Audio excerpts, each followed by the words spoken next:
Well, my name's Pastor Ivor Temlett. I pastored the Inner City Church Central Community Fellowship, which is officially the Baptist Church of Johannesburg, for 17 and a half years. My job today, when we planted out, was to head up the FCC, the Fellowship of Community Churches, and I have since handed that over, and now I do more mission work and just minister in all our churches from time to time, as and when needed. Now, the church has an incredible history because it was founded, Johannesburg was founded in 1886. Of course, people came here for the gold. They found gold in 1886, and so Johannesburg was founded.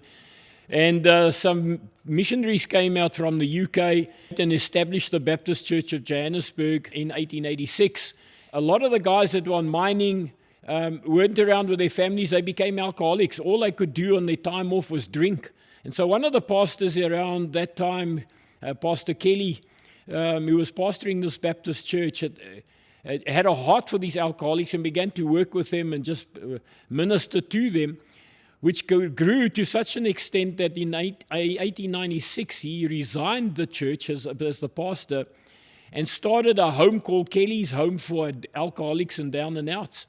That home grew to such an extent which now today became the Rand Aid Association. Around 1912 to 1914, they had another incredible preacher, the Reverend Baker. The church was built in De Villiers Street, was too small, so he rented the local cinema to hold these services, so that by the time they got to 1914, they built a new church called Centenary Hall in Plain Street. The civil engineer of Johannesburg at that time was a guy called Oral Pritchard, and he was actually the secretary of this Baptist church. So it was amazing what God did. Then when Mahatma Gandhi came to South Africa, he was beaten up on the streets by some Sikh extremists because he was quite radical. And the pastor of the church at that time was the Reverend Doak, and he found Mahatma Gandhi bleeding on the side of the road, and so took him in to his home, bandaged him up and looked after him. And the incredible thing about that, it must have been a God-ordained thing because the two of them became close friends. And while he was in South Africa, the Reverend Doak used to help Mahatma Gandhi with the work that he was doing with poor people of different cultures.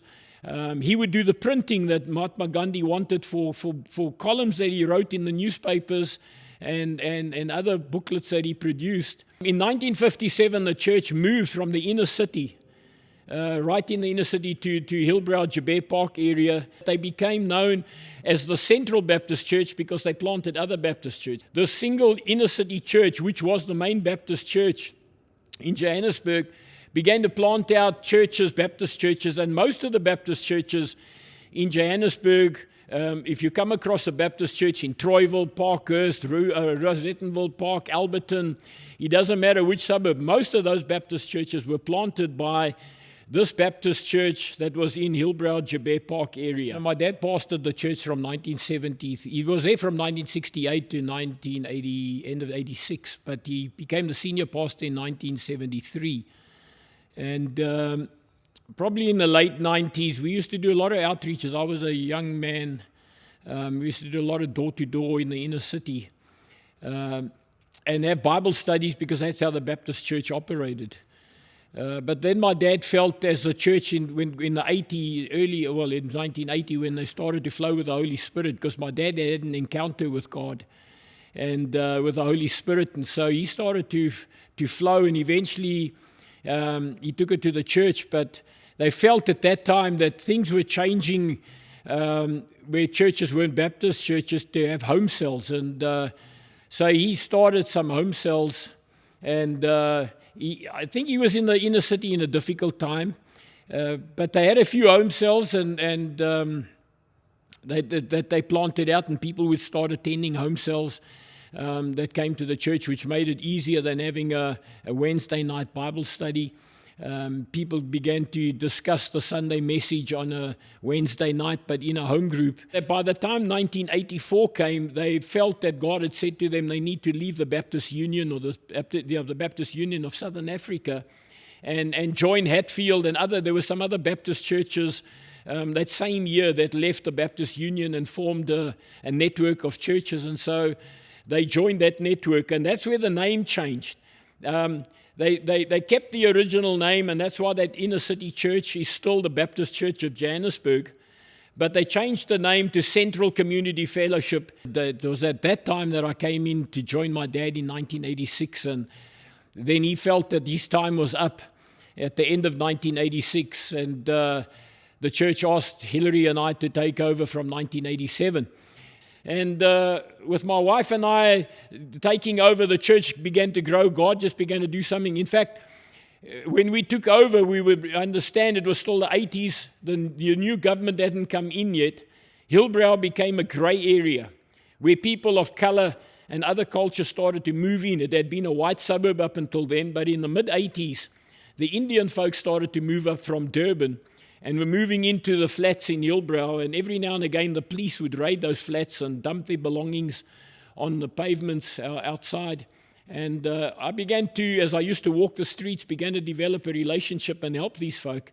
And so many of them started to come to the church. Some of them were looking for a church. And so the church began to grow with these folk, and it went by word of mouth. And over the years, God just blessed the church. And I really sense that God had his hand on this Baptist church from the point of view that, as I said with Mahatma Gandhi, it was open to people of all cultures. But in 1994, I went to Singapore with about 105 other South African pastors to go and study about a thing called the cell church. And came back from that and felt God saying that we need to change the church from having cells to being a cell church, which the difference meant that the cells became the church. That Sunday became a celebration and was not the church as such. Sunday was celebration. But if you wanted to grow, you joined a home cell group, which was like a church. In other words, the cell leaders became almost like pastors. They looked after the people that came into their cell. Then we stopped all programs in the church. We stopped prayer meetings and other Bible studies, and everything flowed through the home cell group. The home cell leader was the shepherd, and he looked after the people. We trained the cell leaders. And the church began to grow even more then, because some of those home groups were beginning to multiply every 6 months. Some of them multiplied 3 times in a year. And probably by the time we got to I think it was 1998, and we were running out of space, we were running 3 services on a Sunday, 2 morning and 1 evening, because the church had grown. We could not move. There was nothing in the inner city that was bigger than what we had. And then we found an old synagogue that the Wits Technikon down in Doornfontein was using and for lecture hall or an exam hall, and we asked them to rent it to us, and so they rented it to us on a Sunday. And we used that up until 2002. The church then went over 1,000 members, and it just continued to grow, and we didn't know what to do. We were saving money to build. We couldn't find property in the inner city. We couldn't find property to buy or rent or ground to build on. And that's when God told us to plant the church out. And the one was Solid Community Church. But in those days, you were not known as that. You were called Northern Community Church because you were here in the north, taking care of the north of Johannesburg and the northeastern side of Johannesburg.